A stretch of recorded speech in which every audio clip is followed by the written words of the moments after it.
الله وبركاته. النهارده هنعمل صينية المكرونة بالبشاميل. في الفيديوهات اللي فاتت كنا عاملين طريقة اللحمة المعصجة، وكنا عاملين طريقة الصلصة البيضة او طريقة البشاميل. النهارده هنعمل صينية مكرونة بالبشاميل. جبنا الاول الطاجن بتاعنا.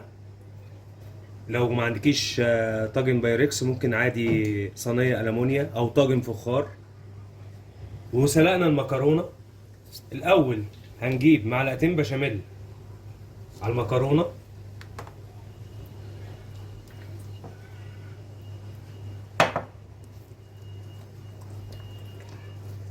قلبيهم فيها كويس جدا.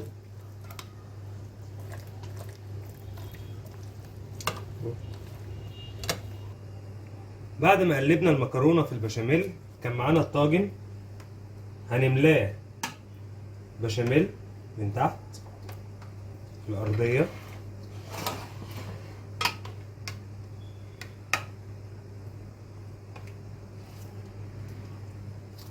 وننزل بالمكرونه اول طبقه،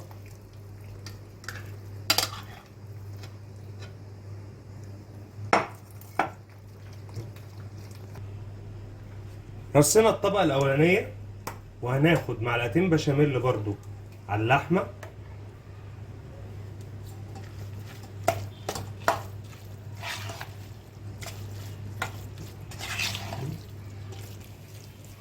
زي ما احنا شايفين البشاميل خلطناه باللحمه.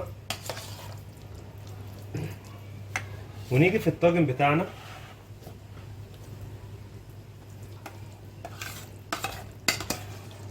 نفضي الكميه كلها،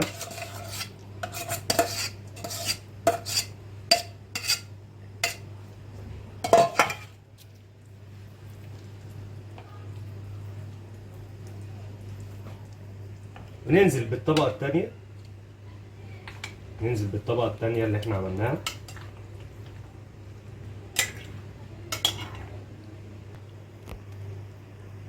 وننزل بالبشاميل من فوق.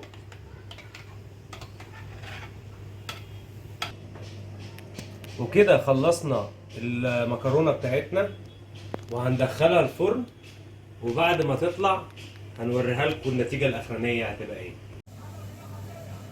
ودي المكرونه البشاميل بتاعتنا بعد ما خلصت واستوت وطلعناها من الفرن. والف هنا وشفا عليكم.